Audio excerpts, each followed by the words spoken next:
Volvemos, Flavio, para, antes de entrar a toda esta otra fase que tiene que ver con el trabajo, diremos, negociador, facilitador con la Iglesia Católica, eh, nos cuentes tú o cerremos con aquello que nos quieras contar de lo que ha sido tu tránsito por el Ejecutivo y el Legislativo en este periodo, ¿no?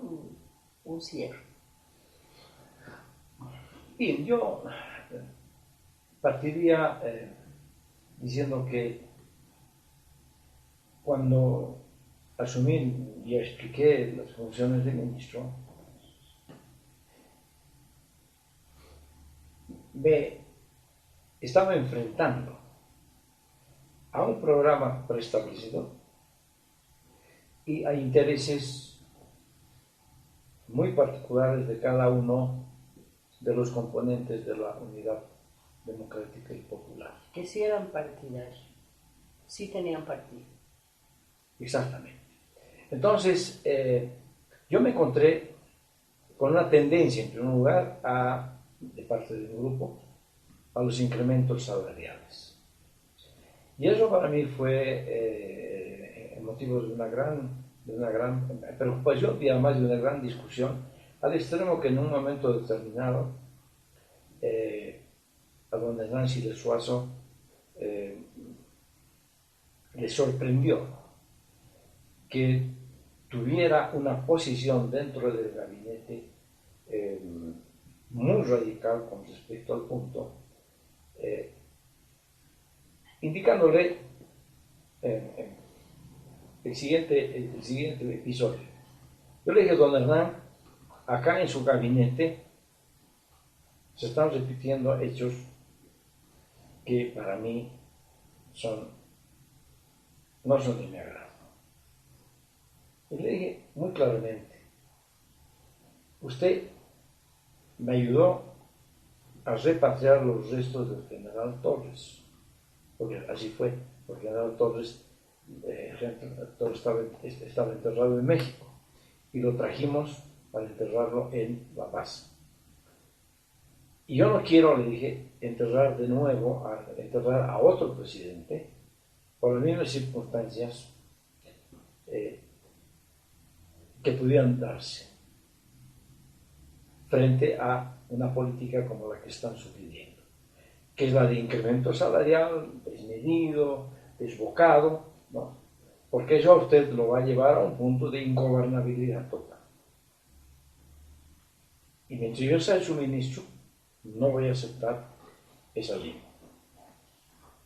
Y acá le dije, no, a usted no le están cooperando en lo que tiene que cooperar, lo que es en el enfrentamiento de esta crisis que se ha generado, donde están presentes las expectativas de los trabajadores por recuperar su salario, las necesidades de la población y el desarrollo, el crecimiento de la economía. Y eso me dio, evidentemente, eso me llevó a una disputa muy fuerte dentro del gabinete, al extremo que cuando planteé un programa, digamos, de corrección al programa que tenía, ese programa lo iban a boicotear internamente los ministros del gabinete. Al punto que cuando decidimos hacer la reunión del gabinete para discutir las diferentes medidas que tenían que tomarse, sabíamos que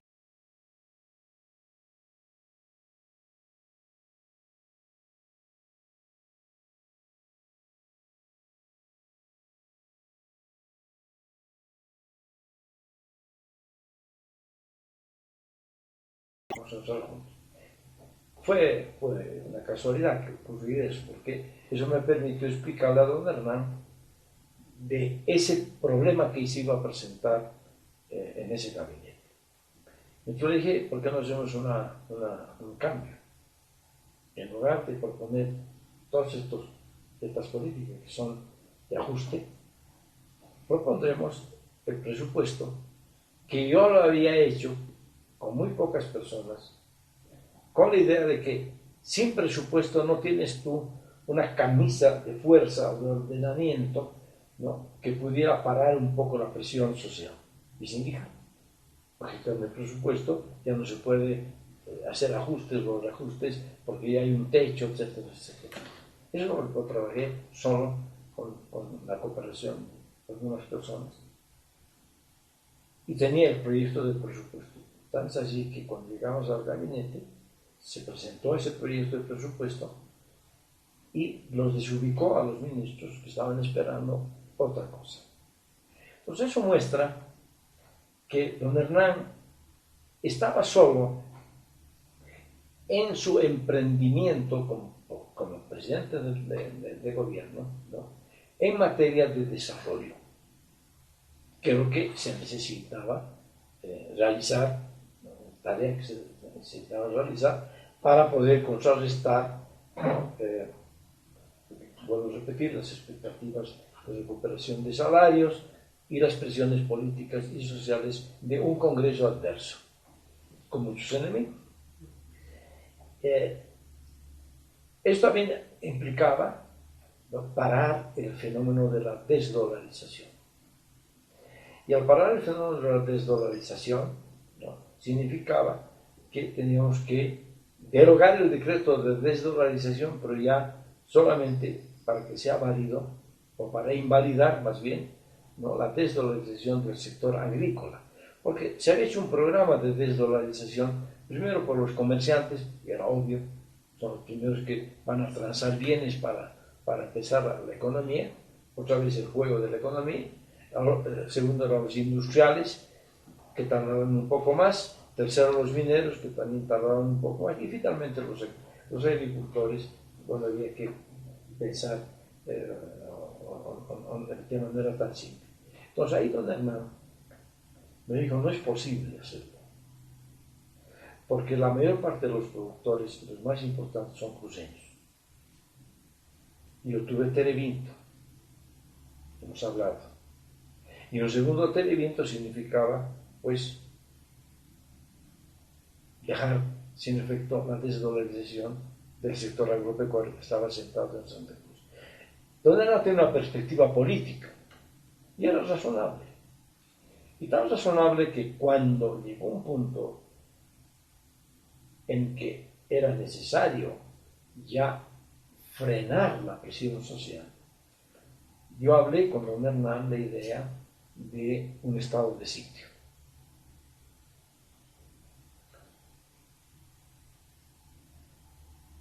Y don Hernán, o sea, pero aquí incluso una teoría, me dijeron, al entrar al gabinete, me pregunta un periodista, me dice, ¿va a haber estado de sitio?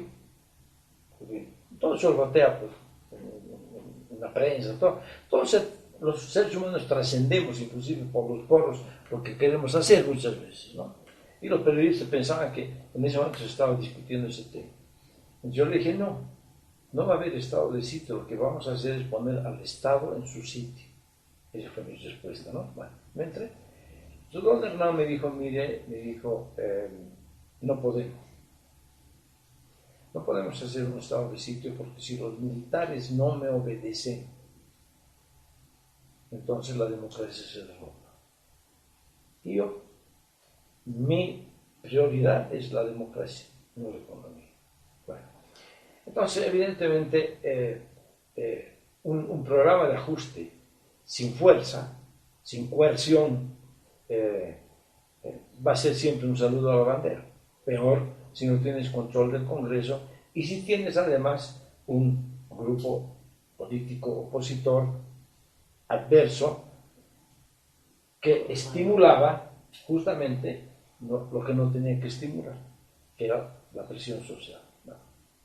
Entonces el ODP se ha mantenido dentro de ese clima, se ha logrado algún ordenamiento y naturalmente que dentro de ese clima teníamos que llegar a la hiperinflación necesariamente. Porque ¿cómo definimos un nivel salarial distinto si no podemos poner orden, ¿no?, a la economía ni orden al Estado ni al gobierno? Pues ese es digamos, el gran problema que luego se ha traducido en emisión inorgánica, exceso de oferta monetaria, déficit fiscal, etcétera, etcétera, que no se podría contrarrestar con nada, porque el Congreso simple y llanamente te había amarrado las manos y los pies. Y en consecuencia no había mucha salida que diga. A pesar de todo ello, vuelves en un segundo momento a la vida. Bueno, el segundo momento cuando yo vuelvo en el segundo momento, y es cuando ya planteo un programa, ¿no?, de ajuste, donde se planteaban impuestos sobre los combustibles, que después se aplican el gobierno el gobierno en el 21 sobre 60 aplicó otra receta. No aplicó impuestos, porque impuesto significa ir al Congreso. Lo que hizo el gobierno siguiente, pese a que dijo que no podía afectar la economía popular, puso el precio de los carburantes del barril de petróleo en $75. O $65. Un parámetro imaginario. $65 o $75 fueron 20 años después. En ese momento, el costo del barril de petróleo era de 19. Entonces, para fijar el precio de los carburantes, pues, utilizaron un equivalente a $65 el barril, lo que daba un incremento en el precio de los combustibles brutal. Pero era posible hacerlo porque la gente estaba desesperada con la hiperinflación. La diferencia entre 65 y 19 iba al TGN, iba al gobierno. Y Yacimientos con los 19 igual pagaba impuestos como si fuera todo normal. Pero no iba al Congreso. Por lo tanto, no hacían bulla, no creaban conciencia de que se estaba incrementando de una manera brutal los precios de los combustibles. Y bueno, eso resultó cosas que hoy día no se lo puede hacer, pero ahí sí resultó. Resultó una enorme recaudación tributaria, no aporte de yacimientos como los de yacimientos nos hacen creer, sino aporte del público que pagó un precio de la gasolina ya muy alto. ¿Cuánto representó eso? En la época ya después del 21.060, Paz Tensoro, el 50% de la recaudación de los ingresos públicos. 50%. De la noche a la mañana tuvieron plata, porque la gente tiene que comprar gasolina todos los días. El programa que propusiste Entonces, en el 83 no... No, era un programa, claro, el 84. Porque el 83 entré con el programa que ya estaba vigente. Y el 84 fue cuando nuevamente volví a ser ministro. Y otra de las medidas fuera de las que estamos hablando era de que la economía tenía el principio del gradualismo. O sea, que íbamos a ajustar los precios de manera gradual, pero siempre discrecional de parte del gobierno. Y ahí planteé la creación de la Junta Monetaria. La Junta Monetaria iba a ser un mecanismo muy ágil donde el ministro de Hacienda, ¿no?, junto con 2 ministros más, fijábamos los precios y definíamos los precios con una agilidad sin que intervenga el gabinete. Obviamente eso no quiso para nada Juan de Chin, ni la COP, ni nadie, ¿no?, ni el propio gobierno, ¿no?, porque era darle otra vez al independiente un poder total. Y eso fue dio motivo a una negociación en la cual estaba mi cabeza como un trofeo de, digamos, una eliminación de ese programa de ajuste que no sé si hubiera dado resultado en las condiciones en que estábamos, pero sí sirvió para mostrar la debilidad del gobierno y la fortaleza del Congreso y la fortaleza de la COP como mecanismo de presión. Tan es así que se jugó mi cabeza, pero ante la sorpresa de quienes jugaron la cabeza del ministro como un trofeo de guerra, es que yo renuncié antes, a instancias de un grupo de líderes de la COP que vinieron a mi oficina para, en una especie de símbolos de lealtad del pasado, decirme: Flavio, tienes que irte antes de que te voten. Lo que motivó a que yo me fuera por la puerta ancha y no por la ventana, ¿no? Obviamente don Hernán sí lo sintió mucho, pero él sabía que ese era el precio de anular ese programa de ajuste hasta llegar al punto en que podemos hablar de su huelga de hambre. Porque todo esto lo llevó a un punto ya de inflexión, que era: o me voy o hay un cambio total, ¿no? Esa fue la huelga de hambre de don Hernán. ¿Cómo es que tú entras en ese momento a tratar de contribuir a resolver el tema? Fue la casualidad, porque la vida está llena de casualidades. La vida y la economía y todo. Yo siendo profesor de economía muchos años, siempre planteo una categoría cuando describo el fenómeno económico, lo que se llaman, le llamamos condiciones circunstanciales. Son hechos que te pueden provocar cambios fundamentales. Bueno, y ahí fue el tema. Yo me encontré por casualidad en la casa de un amigo que me invitó, al igual que él, anunció a un cóctel cuando don Hernán estaba en huelga de hambre. Entonces él me habló con mucha preocupación y me dijo que deberíamos hablar al día siguiente en la anunciatura. Era don Alfio Rapizardo, un nuncio italiano de gran nivel, y de visión de conjunto. Entonces ahí me encontré con Alejandro Mestre, Monseñor Alejandro Mestre, a quien conocía en el Colegio San Calixto, que fue rector. Todos los tres conversamos. Y lo que me planteó el nuncio, que como yo exministro de don Hernán, me aproximara realmente don Hernán para persuadirlo a que deje su medida. Entonces ahí es cuando yo le planteo al nuncio y a Monseñor Alejandro Mestre una teoría. No era una teoría, le planteo una inquietud. Y mi inquietud era llevar el fenómeno de esta huelga de hambre, la solución de esta huelga de hambre, a un pacto social. Yo le dije: don Hernán, si se va a sacrificar y va a morir de hambre, bueno, que muere de hambre. Porque eso es lo que le contesté en un momento. Pero si va a dejar de esa medida, que es una medida ya extrema, vamos pues a algo que sea útil para el propio Hernán Siles, para que pase la historia. El pacto de la Moncloa, les mencioné. Pues yo estaba muy consubstanciado con eso.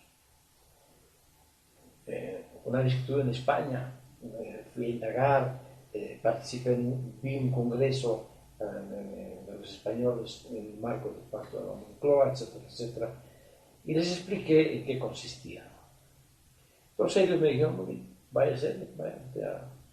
Entonces fui a hablar con don Hernán y le planteé a don Hernán justamente esa idea. Le dije: don Hernán, nosotros no queremos que usted desista de su huelga, sino desista para algo que tenga trascendencia. Bolivia necesita un pacto social. Y usted va a ser un articulador del pacto social. Entonces, desista de su acto, convoca un pacto, y vamos a convocar un pacto primero, porque ese pacto tiene que suscribirse entre el mundo político, es decir, los partidos con representación parlamentaria. Después, con los trabajadores, porque forman parte del pacto. Y también con los empresarios, porque forman parte del pacto. Pero en esa secuencia, primero el hecho político. Y don Hernán me dijo: mire, ya estamos de acuerdo. Entonces, eran 4 puntos. Él convocaba, primero, él desistía de su huelga. Segundo, él convocaba. Tercero, él al convocar promovía la reunión en esa secuencia. Y cuarto, para un pacto social. No para su gobierno, no para conjurar la hiperinflación, no, era para un pacto social donde tenía que resolverse todos esos problemas. Y con ese mensaje me fui a la universidad. Entonces, en la tarde, el nuncio convocó a todos los obispos. Les expliqué que había conversado con don Hernán, porque ellos al día siguiente lo iban a visitar, ¿no?, en mi palacio, para ya formalizar este punto. Entonces tuve la precaución de escribir lo que había conversado con don Hernán. Porque sabiendo cómo los políticos actúan, ¿no?, de repente podrían buscar otras soluciones, como que ocurre así. Efectivamente, fueron los obispos y don Hernán le dijo, sí, me parece bien, todos los puntos que se. Pero a mí me gustaría que el primer acuerdo, la primera reunión sea con los trabajadores. Porque ya, en la matemática, el orden de los factores no altera el producto, aquí sí altera el producto sustancialmente.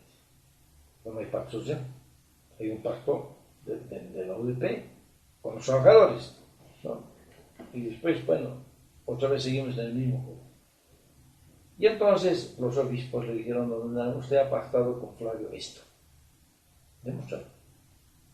Y don Hernán, que es un hombre, que era un hombre íntegro en mi concepto, él al final, viendo la evidencia, ¿no?, honró su palabra. Y dijo, sí, estoy de acuerdo, ¿no? Les cuesta pues a los políticos honrar la palabra, ¿no? En este caso lo tuvo que hacer. Y entonces ya se reunieron los obispos en la tarde, ¿no?, para entrar en los detalles, en la logística. Y obviamente se presentaron en la misma tarde 3 altos miembros de la Unidad Democrática y Popular: Marcos Domich, Benjamín Miguel y Óscar Rey. Nadie por el MNDI. El mismo Hernán Siles por el MNDI. No, sí, claro, no, pero vinieron los 3 para, a su sorpresa, no los recibió el nuncio y me mandaron a mí. Entonces me vinieron, ¿y usted qué hace acá? Yo no, yo estoy articulando este tema. ¿Qué es lo que quieren? Alterar el orden. Otra vez, los trabajadores, partidos, no. Entonces, esa fue la gran discusión que duró unos cuantos días, ¿no? Hasta que llegó un punto en que no se pueden poner de acuerdo, hasta que el nuncio en la calle Valerian con todos lo llama la comisión episcopales, ¿no? Conferencia episcopal, lo llamó a Óscar y le dijo, Óscar le dijo, en este momento Flavio va a ir a hablar con don Hernán y lo que ellos decidan va a ser la iglesia. Díganle a don Hernán si lo puede recibir. Tremendo compromiso, pues, ¿no? Entonces fui, y ahí estaba toda la plana mayor de la UDP. Entonces don Hernán me dijo, mire, Flavio me dijo, yo quiero conversar con usted este tema, qué sé yo. Y como anécdota le dije, mire, don Hernán, yo no sé, ni siquiera sé ayudar misa, pero ni monaguillo, ni cura, ni obispo, ni arzobispo, menos cardenal. Yo no vengo con esa calidad. Yo vengo a que usted honre su palabra, que se comprometió conmigo el día domingo, que es esta. Otra vez. Y don Hernán les digo, bueno, ¿qué dicen compañeros? No, todos los compañeros, lo que usted diga de don Hernán, sí estaba en sus manos. Y entonces yo retorné con otra vez el compromiso inicial de don Hernán de hacer esto. Y ahí se inició el proceso. Proceso que fue bastante complicado, pero que le dimos todas las características, ¿no?, de un enclave, ¿no?, al estilo Vaticano, ¿no? O sea, un enclave cerrado, ¿no?, donde no habían fotógrafos, no habían periodistas, no había nada, sino habían simplemente discusiones internas que se grabaron, ¿no? Naturalmente, el enlace con el gobierno era yo, con don Hernán directamente, o con cualquiera que quería dialogar con la iglesia. La iglesia solo dirigía, presidía las reuniones, ¿no?, y nada más. Y entonces llegó un punto en el que evidentemente se habilitó Jaime Paz, los juegos de siempre. Hicimos un documento, ese documento ni lo tomaron en cuenta, etcétera, etcétera, hasta que llegó un punto en el que don Hernán me hizo llamar y me entregó su renuncia por escrito, manuscrita. Me dijo: entréguele usted esto, porque yo soy católico, no quiero que la iglesia fracase, y además soy un hombre de la revolución que siempre ha estado en favor del pueblo, y el pueblo ahora empieza a odiarme, me dijo, y eso no lo voy a aceptar. Fue la única vez que yo hablé con él así, pues siempre había su secretario privado, el señor Lore, esta vez los dos solos. Yo me fui con la renuncia de don Hernán a la anunciatura que cruzaba al frente, ¿no? Y luego ya es historia, ¿no? Ahí, estigmas y paradigmas. Los estigmas síles, los paradigmas, todo lo que iban a correr en la... Y el pacto social, para nada. Eso dio lugar a que posteriormente sacáramos un libro testimonial que se llama El Diálogo para la Democracia, no sé si tú lo conoces. Es un documento,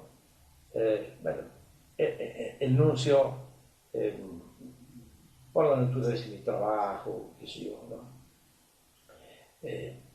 Él me pidió mi currículum, me dijo: yo tengo que conseguir ya no era diputado, ¿no?, un trabajo. No era que conseguí un trabajo, lo que pasa es que estaba negociando una condecoración del Papa Juan Pablo II, que es este, ¿no?, de San Silvestre, ¿no? Y entonces me condecoró, y cuando me condecoró, ¿no?, yo le pedí publicar todos los documentos, desde las cartas iniciales hasta los recortes de prensa, de todo ese proceso. Como habíamos grabado las conversaciones, yo tenía las cintas y vamos a reproducir esas conversaciones.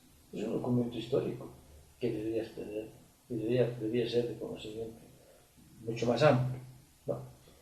Se llama El Diálogo para la Democracia, que es un testimonio, ¿no?, bastante valioso desde el punto de vista histórico, ¿no?, porque ahí la única cosa que no es de ese momento es la introducción que le firmo, ¿no? Y entonces el documento inicial, el primer documento, el libro inicial, fuimos a entregárselo, y fui a entregarlo al doctor Pastensor. Entonces, cuando le entregué al doctor Pastensor, Flavia me dijo: ¿usted cree que yo soy enemigo de los trabajadores? Soy hombre de la revolución, me dijo. Dije: no, de ninguna manera, doctor Pastensor, yo quiero entregar a usted es el presidente de la República. Usted tiene que tener el primer el documento que ocurrió, en todos sus detalles. Pero además quiero darle un mensaje. El pacto de la Moncloa fue, después de que se hizo, entre todos los partidos políticos, fue el rey quien le puso su testimonio, su visto bueno, no visto bueno, fue un testigo, ¿no?, histórico, el rey de España. Le dije: ¿por qué usted no promueve un pacto social? Porque hablando con el nuncio, ¿no?, es posible que el Papa pudiera ser el que ponga la firma del testimonio del Pacto Social de la Paz, o de la Moncloa, o del Papa Esquemal, de la Moncloa, porque Papa es la Moncloa, ¿no? Y usted tiene que la talla, pues, para hacerlo. Pero o no me entendió el doctor Paz, o le pareció muy poco, no sé qué es lo que pasó por su mente, pero no jugó a la historia. Porque él pudo haber jugado nuevamente a la historia del pacto social, con la bendición del Papa. También el Papa y todos muy felices, pero no pasó más nada. Fue una historia de gran frustración para la propia Iglesia, porque la Iglesia se jugó por entero. Ese documento lo presentamos después a todo el mundo político en la Academia de Ciencias, para simbolizar la Academia de Ciencias, simbolizar, digamos, la parte no política y demás. Pero existieron todos, ¿no? Inclusive Delgadillo, que ya era secretario ejecutivo de la COP, ¿no? La Iglesia, otro factor de poder, la Confederación de Empresarios Privados, otra, y el vicepresidente de la República, Garrett, don Julio, simbolizando, digamos, los factores de poder, todos los factores de poder presentes. Después de esa jornada, me tocó estar durante todo el periodo proceso del doctor Paz con la Iglesia, asesorando a la Iglesia en todos los conflictos sociales que hubieron, donde la Iglesia jugó un papel de mediadora muy importante. Pero hay un retorno al trabajo de la gestión en el Ejecutivo con el gobierno de Sánchez de Lozada, con el primer gobierno de Sánchez de Lozada del año 93, Flavio. Bueno, en esa circunstancia, lo que pasa es que cuando viene el 21-060 y todo, quiero contar un pasaje. Como cuando yo renuncié la primera vez al gobierno de don Hernán, mi padre me dijo que debería renunciar con un documento. Entonces no se me ocurrió otra cosa que un memorándum, ¿no? Donde le digo, mire, sabe, me voy del gobierno, pero estamos dejando esas tareas pendientes y si no se hace, va a ocurrir esto. La bola de cristal. Bueno, primer documento. En el segundo, cuando entré, ¿no?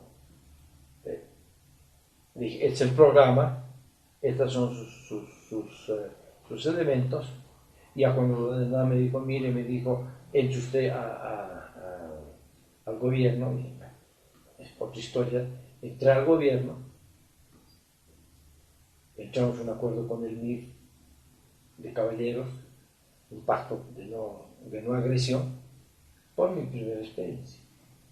Yo le pedí a don Hernán entrar, pero con 4 condiciones. Una condición era que él pusiera el programa como su programa, públicamente, para no estar con juegos. La segunda cosa, que tomemos yacimientos, porque yacimientos tienen un peso específico.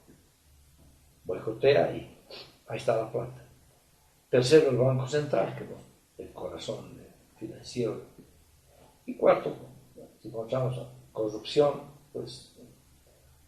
Entonces, ese testimonio, ¿no?, lo publicamos en un librito. Yo fui a entregarle el testimonio, a despedirme además del embajador norteamericano, el señor Edwin Corr. Edwin fue uno de los propulsores del ingreso del MNR al gobierno, uno de los propulsores de la unidad del MNR para el gobierno de don Hernán. Pero no pudo, tuvo problemas. Ellos veían la tensión que había en la. Y entonces fui a despedirme, y cuando me voy a despedir, me dice, me han llamado por teléfono, y lo que me han pedido me ha llamado Gonzalo Sánchez de Lozada pidiéndome que consiga un IDER. El señor IDER fue el que hizo la política de estabilización del 57.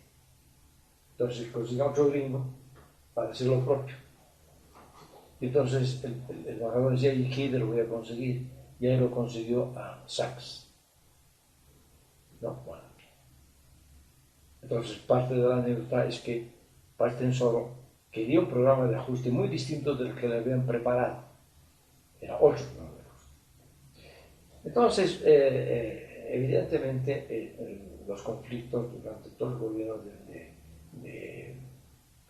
como dije, de Víctor Partensoro fueron muy complicados. Cuando subió al gobierno Sánchez Lozada, él hizo una reforma de la ley de bases del Poder Ejecutivo, pero es una mala reforma con superministros, con un esquema administrativo que no correspondía a una administración pública.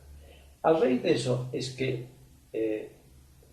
Horst Greve, que era presidente o director de Milenio, me propone, me busca y me invita a que me haga cargo del proyecto. Yo junto con otros dos profesionales, el doctor Alberto Solares y otro profesional más, hicimos la LOPE, la Ley de Organización del Poder Ejecutivo, pero ya esta vez con otro sesgo. Ya había desaparecido el Estado como productor, entonces ahora era el Estado como regulador, ¿no? Lamentablemente ese proyecto no le gustó a Sánchez de Lozada, pero no lo puso en práctica. No lo quiso poner en práctica por razón de tiempo, o por algunos otros elementos más, de modo que nos dijo, bueno, esto había que hacer junto con la ley de descentralización, que finalmente después le encomendó a este muchacho, A Carlos Humboldt. a Carlos Humboldt. Entonces, yo me quedé con la LOPE en mi cajón. Y vino el gobierno, vino el proceso de elecciones, ¿no? Donde asumió la presidencia y asumió la candidatura Hugo Banzer Suárez, ¿no? Sí. Ya fue. Sí, para el 97 la campaña de Banzer con Tuto Quiroga. Entonces ahí quedó pendiente el tema de la reorganización del Poder Ejecutivo. Y a raíz de eso, Alfredo Arce, que en paz descanse, que era abogado de la CAC Central de Aldo Presa, y era vicepresidente, se me aproxima y me dice si estaba dispuesto a entregar al general Banzer el proyecto de la LOPE. Se había hecho para el país, no para un gobierno específico. Y eso fue el motivo por el cual yo me acerqué, me aproximé al general Banzer. Fue la primera vez que hablé con él, durante 3 horas. La primera hora nos dedicamos a hablar sobre el golpe contra Torres, la segunda sobre su salud y sobre el nombramiento que hizo a el apoyo que le dio a Jaime Paz. ¿Tú conoces esa anécdota? No bueno, quería que la vuelva a hacer. Bueno, él me dijo muy directamente, míreme, llegó un momento en el que llegó un emisario de Gonzalo Sánchez de Lozada pidiéndome el número de mi cuenta en Estados Unidos porque me iba a dar $2 millones por mis votos. Ese momento, me dijo, yo lo llamé a Jaime Paz Zamora y le dije que lo apoyaba en el Congreso. Y eso fue lo que definió que Jaime Paz Zamora fuera presidente. Pero no iba a haber acuerdo patriótico. Lo que me dijo Jaime Paz, o me dijo el general Banzer, nosotros le dijimos que le damos el voto sin condiciones de ninguna clase. Pero más tarde, en la noche o al día siguiente, en ese momento, Jaime Paz me llamó, me dijo, para decirme que quería gobernar con la DEN. Y ahí fue cuando llegaron a una cosa. Porque se sintió un estudiante un poco huérfano, ¿no? Con la gran responsabilidad de ser el tercero y gobierno, y de ese modo es que entramos. Pero al principio fue absolutamente sin condiciones. Y después ya hablamos de la LOPE, yo le expliqué en qué consistía, y finalmente la puse en práctica, ¿no? Y me nombró, digamos, para ser el proyecto definitivo como responsable del proyecto definitivo, ¿no? Él quedó, digamos, conmigo comprometido en ese sentido, digamos, en un compromiso político ni personal. Simplemente lo que sí me busqué es un trabajo con el BID, con el financiamiento del BID, para poner en práctica la reforma, especialmente en el nivel departamental. Y eso dio lugar a que después el general Vance, ¿no?, quisiera premiarme y llevarme a la superintendencia de recursos jerárquicos, donde me dejó absolutamente en libertad para hacer lo que tenía que hacer, ¿no? De ese modo entré a la superintendencia, porque si no, no hubiera entrado. Y digo esto porque es muy importante tener claro lo siguiente. Tuto Quiroga quería tener un superintendente de recursos jerárquicos propio. Y quería tener un superintendente de valores, o pensiones, valores y seguro propio. El general Vance no lo aceptó. Como no lo aceptó el Congreso, los aldenistas del Senado no votaron por mí. Pues a mí me pusieron un montón de piedras en el camino, porque siempre elegía el Congreso, ¿no?, o el Senado, o el diputado. Frente a esa eventualidad, yo le dije al interlocutor en ese momento, que era Carlos Iturralde, que no sé si era problemas, pero Vance se encaprichó y dijo: este va a ser mi superintendente. Llamó a la bancada y al día siguiente yo tenía los 27 votos. O sea, no hay elección posible a través del Parlamento que se pudiera hacer sin la bendición del presidente de la República. O sea, es un poco de eufemismo esto, ¿no? Presidencialismo, no, porque el presidencialismo es una categoría pues, muy fuerte. Bien. De ese modo fui superintendente de recursos jerárquicos. Después de ese periodo en la función pública, Flavio, tu vida ha sido más dedicada a lo académico. Absolutamente. Pero hubo un interregno, porque cuando volvió Sánchez de Lozada y tuve el lío, un tremendo lío con los carabineros y con los militares y demás, que casi lo derrocan a Sánchez de Lozada. En la crisis de febrero de 2003. Claro.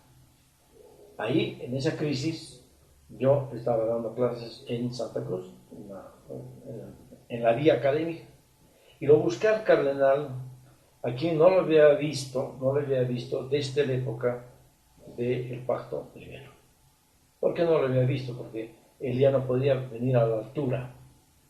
Él se desmayó en las negociaciones, tuvo un ataque al corazón, casi muere, y ya no pudo venir más a la altura. Entonces, cuando yo estuve en la bajura, lo visité y le propuse ir a un nuevo pacto social. Le dije: Julio, hemos pedido un pacto social, ahora tenemos que volver al pacto social, porque esto se está poniendo feo en 2003.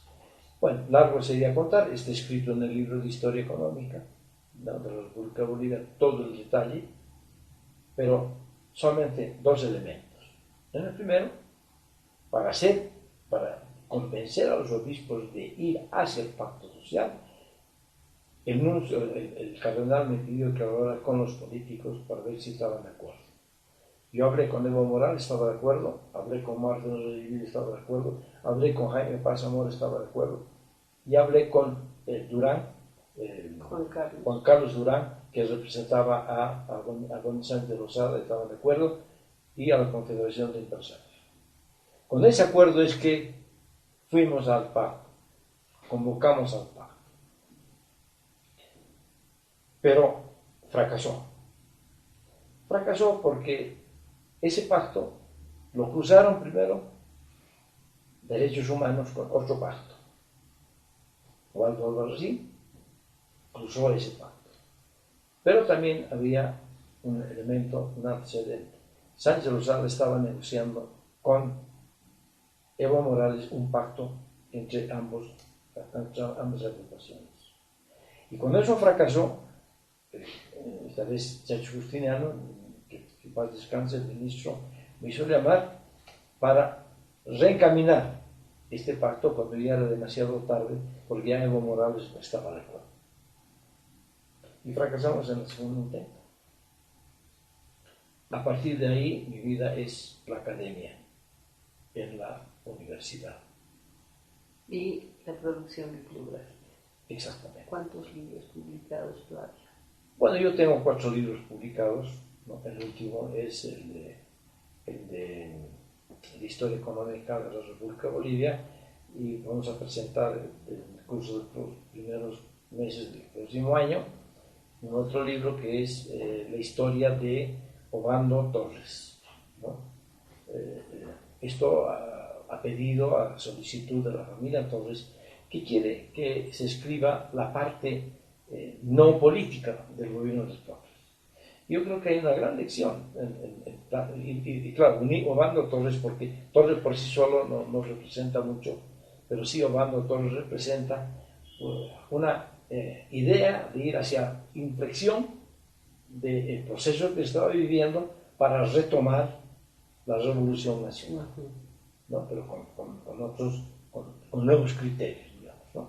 Entonces yo creo que va a ser un aporte, porque ahí se va a hablar del tema estructural, se va a hablar de la previsión de la estrategia, y además voy a relatar lo que aquí les gusta en este programa, ¿no? Parte de la anécdota, del anecdotario que hay en Obando y que hay en Torres. Complementaremos en algún momento esta entrevista con Pero esos documentos. Muchísimo gusto. Muchísimas Jimena, gracias, Flavio. Gracias por haber compartido con nosotros. Gracias a ustedes por acompañarnos.